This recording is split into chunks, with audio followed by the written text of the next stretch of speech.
Hi, Mick McQuaid here to welcome you to the second of two short videos about performance and refactoring, this one focusing on refactoring. And the following is a review, and I don't mean a critical review, I mean a summarizing kind of review of part of Martin Fowler's refactoring book. And I'm actually only going to touch on a few issues here. The study guide goes into more detail here. So let's start with just defining refactoring. So there are a couple of definitions for refactoring.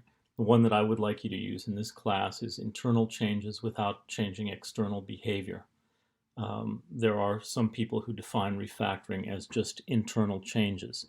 And in general, there is one exception to this, but in general, I would like you to think about refactoring only as internal changes that don't change external behavior. And I'll tell you what the um, exception is in just a minute.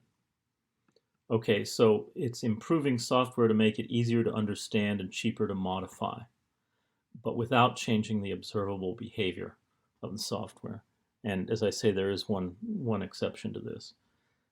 So the question might come up in your mind, is refactoring just cleaning up code? And the answer is yes, but in an efficient and controlled manner. So make a point of not adding functionality at the same time as refactoring. So I'd like to explore a few questions about refactoring. The first one is, why should you refactor? And the first reason is that refactoring improves the design of code. Code actually loses its structure with maintenance, and poor design needs more code to do less. And did I say poor code? I meant to say poor design needs more code to do less. And second reason why is that refactoring makes software easier to understand. So initially, when you do programming, it's for the computer. The initial programming has no regard for future readers of the code. But future readers of the code may include you, the original programmer. So you want to be concerned about that. In fact, one programming exercise that you can do is to try to explain your own code to yourself. In fact, let me suggest that you stop the video and take 10 minutes to do that with a partner now. Just each find a piece of old code, the older the better, and try to explain it to each other. And the question is, what are you going to find when you do that? So pause the video and see what you find. I'm going to guess that you're going to find it's hard to explain after some time has passed. Okay, now the third reason is that refactoring helps you find bugs, and this is the one case where you will actually change observable behavior. You won't change the intended observable behavior, but you may change some unintended observable behavior. Hopefully you will change the unintended observable behavior. Okay, now refactoring, I'm going to claim, or Fowler claims, refactoring helps you program faster. And I have to admit that faster sounds counterintuitive at first, because refactoring is an extra activity. But the problem is that poor design bogs down over time. And so refactoring doesn't save time at first, but refactoring saves time over the long haul. So a second question, if you're satisfied with why you should refactor, the second question you might ask is, when should you refactor? And you should certainly refactor the third time that you do something similar to two prior cases. That's an opportunity for refactoring.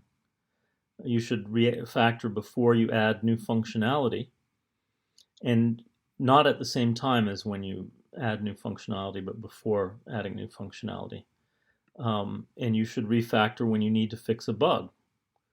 You may actually solve part of the problem that caused the bug in the first place. And you should certainly refactor during code review. Opportunities will just come up during code review for refactoring. Now, another question is, what do you tell your manager? And Fowler offers two answers to that. One is to say that it emphasizes speed over the long haul. And the other answer is a little surprising, is don't say anything, that it's your job to decide what is fast. It's not your manager's. If your manager is getting into this, your manager is getting too much into the details of your job, and not doing the real job of a manager. But that, may happen. Okay, so what are some of the issues that come up in refactoring? So here are a few. One is that databases are hard to refactor. So Fowler suggests that you have a layer between your object model and your database model, so that you can refactor without interfering with the database model, because you're going to have trouble refactoring the database, partly because it's shared, and because other people are depending on it. Okay, a second issue is that changing interfaces is kind of anti-object. So it's very awkward if the interface is published to change an interface. If it's published, that means other people are using it. That is another example of being shared. Other people are using it. You probably can't change it. And there are some designs that are refactor proof. So Fowler doesn't really give any examples of these, but he says that it's his experience that it's hard to refactor to improve security. He doesn't give a clear example of this, he just appeals to his own experience. Now, there are some times that Fowler suggests that you avoid refactoring.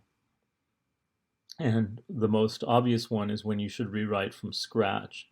So the code is too buggy to stabilize. You should not attempt to refactor something in that situation. You should just rewrite from scratch. And the other one is don't refactor near a deadline. And the reason for that is that the productivity gain will appear after the deadline. The productivity gain won't appear before the deadline. So if you're close to a deadline, you shouldn't refactor. And a big problem that a lot of developers have is that they're always close to a deadline. And that makes it difficult to find opportunities to refactor. So Fowler also talks about refactoring and design, and says that refactoring actually can replace upfront design, although it rarely does that. But more commonly, refactoring can relieve pressure on upfront design. So refactoring promotes simplicity of design, because instead of finding the design, you just start with a satisfactory design and trust refactoring to improve that design. So refactoring can actually go hand in hand with design, rather than replacing it. Fowler also has a few words on refactoring and performance. Refactoring often incurs a short-term performance penalty, and refactoring, on the other hand, may make software more tunable. And we assume, of course, that software tuning happens near the completion of a project. And we assume that you use a profiler to find hot spots. And we assume that refactoring will ease navigation. So those are just a few things that Fowler talks about in his book. See the study guide for more detail. That's the end of this short video. Thank you very much for your attention.